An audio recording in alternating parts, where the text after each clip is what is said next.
Alright, so it is MRI day.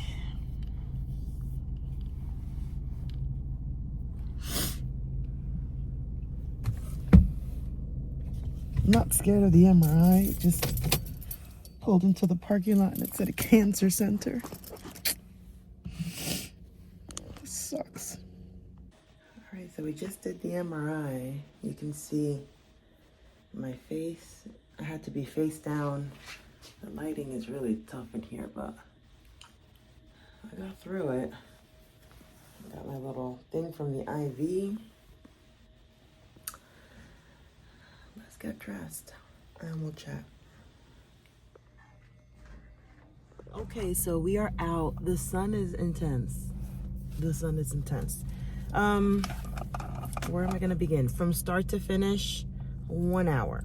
Start to finish. From check-in to check-out, 1 hour, which was nice. I didn't know what to expect, and as you saw in the, the little clip before, the moment I pulled into the parking lot to see the buildings, like 2 separate buildings, and the one that's like right here behind me, it says Cancer Center.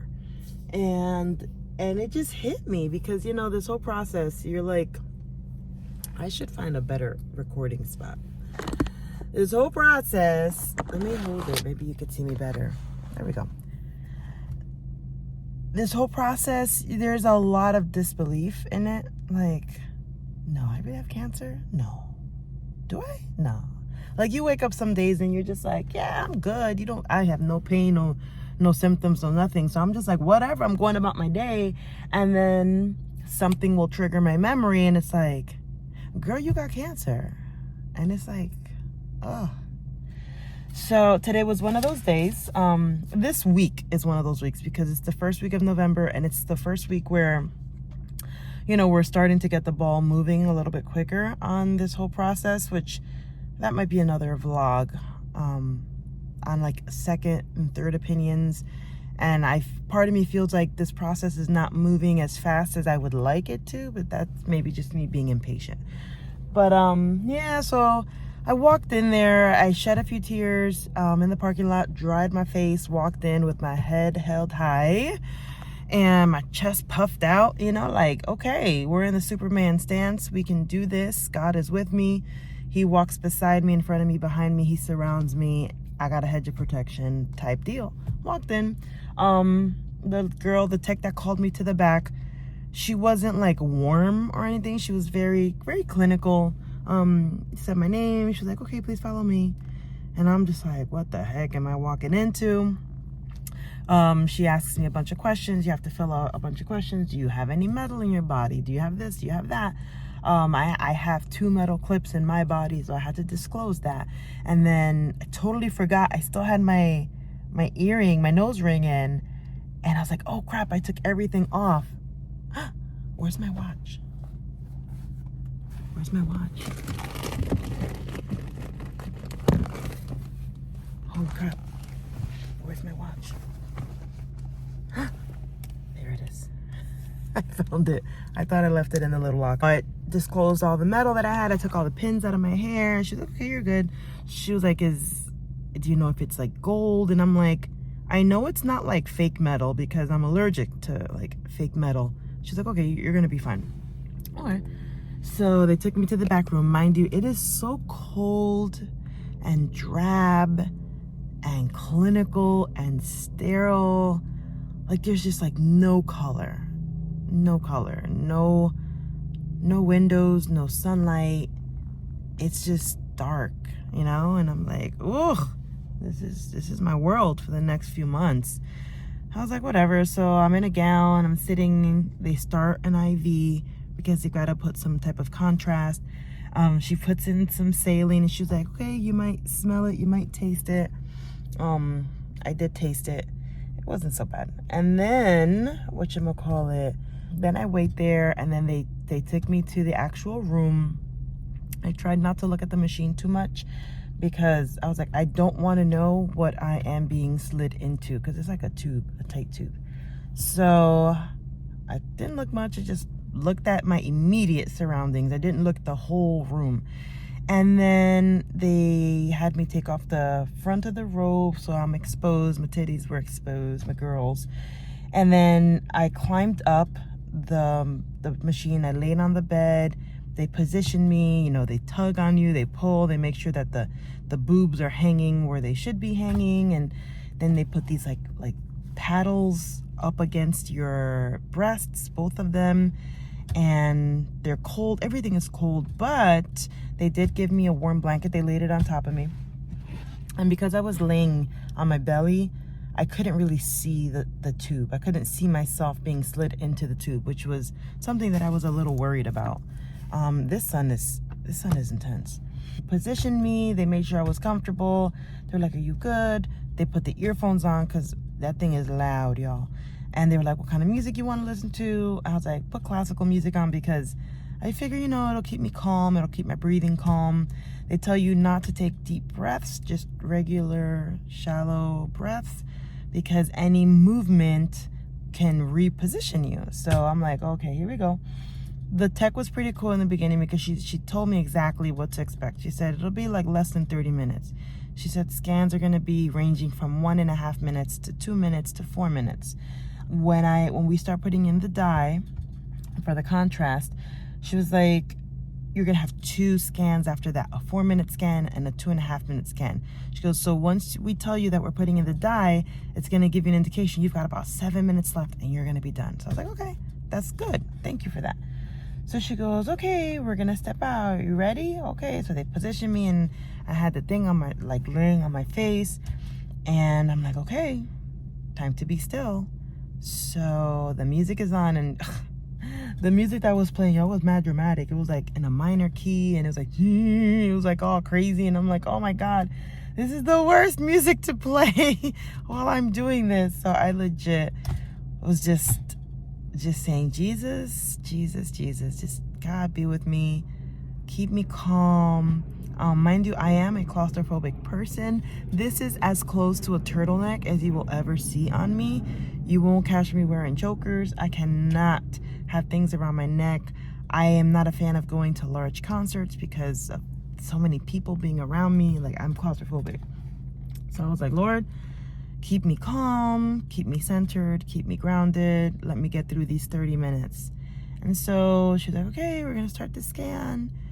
You're gonna hear some noises now. And it just starts clicking and buzzing, and you feel the vibrations from the sound. And yo, them earphones are good, but the sound of the machine was so loud I couldn't even hear the music anymore. So I was forced to listen to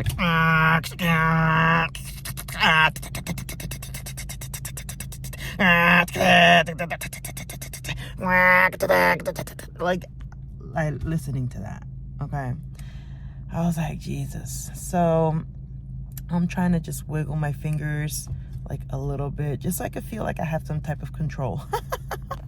So we get through that, and then, you know, she goes, okay, and she tells you exactly, like, this is a 4-minute scan, this is a 2.5-minute scan, this is a 1-minute scan. So I knew exactly, like, okay, just keep it together for 60 seconds, keep it together for 120 seconds. The 4-minute scans were the worst, and I will say why they were the worst. Because 4 minutes is like, whatever, 4 minutes, not a big deal. But 4 minutes when you have to lie still and you're subjected to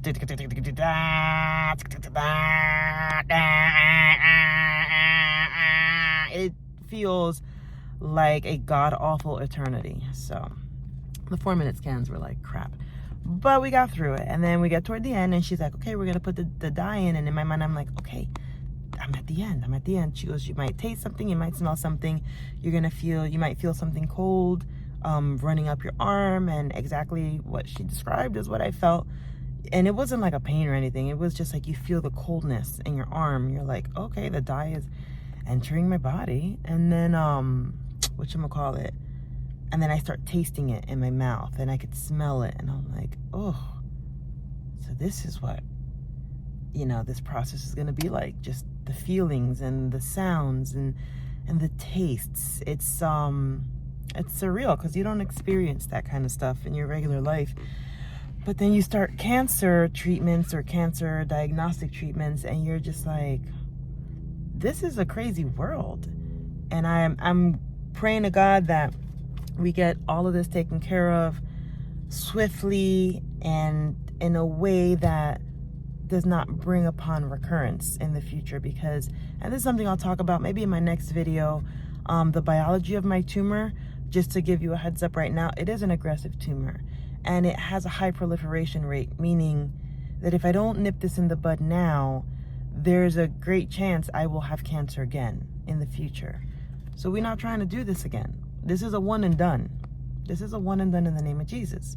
So I'm like, for the people that have to deal with this, like stage 4 cancers where it's not curable, they're just taking treatments just to prolong the little bit of life that they have. Like I saw people coming in and out of the cancer center, in wheelchairs with family members helping them getting in and out of their cars.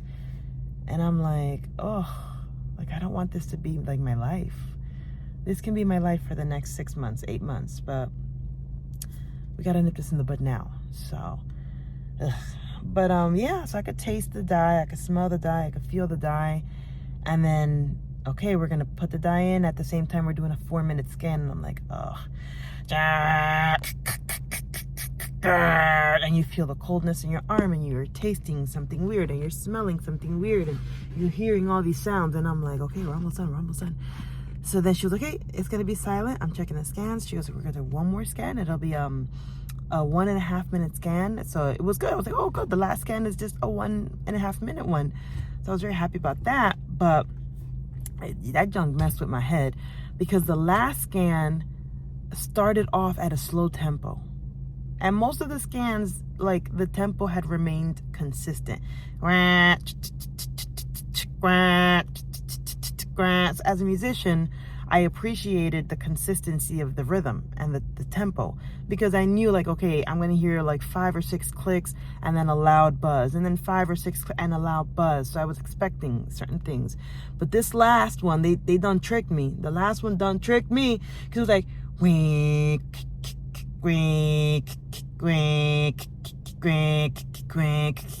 and it started getting faster. Yo, that junk started accelerating. And so now that's making me nervous. And I'm like, oh my God, please be over. Please be over. Please be over. Please be over. And it was over. So I was very grateful when they said, okay, we're coming in. Because the moment they're coming in, I know the radiation, the magnetic imaging is done. And then I could feel the table sliding me out. And they took the blanket off, and it's just like, I guess, the sensory of it all. Feeling the blanket come off, feeling like I can feel the air flowing, because you're in a tube, you don't feel much of anything. Being able to sit up, I was a little dizzy because just lying so still for 30 minutes, and maybe the dye made me dizzy, I don't know. But she said, just drink a lot of fluids today to really flush your kidneys. I think my pee is going to be a little blue for the day. I'm okay with that. That's like me being like a bionic woman. And that was it. And the tech that at the beginning was very cold and clinical, it was nice that when I was going into the tube, both of them were like rubbing my hand and like, you're going to be fine. You're going to be great. I was like, oh, thank you. So it's over. It's done. And now I get to go home. So now we wait for the imaging, and I got a bunch of my imaging for another doctor that I'm going to be seeing this week. And that's it. So I don't want to cry on these videos. But when I tell you that it's a lot, it's a lot. It's a lot. So to anyone else who's going through this, I pray strength for you and for me, and for anyone who is not going through this and who is slacking on doing their mammos and their ultrasounds and whatnot. Stop slacking and get it done. I'll see you on the next one. You heard me? Get it done. I'll see you on the next one. Even in pain, I can rhyme, y'all. I can rhyme. Bye.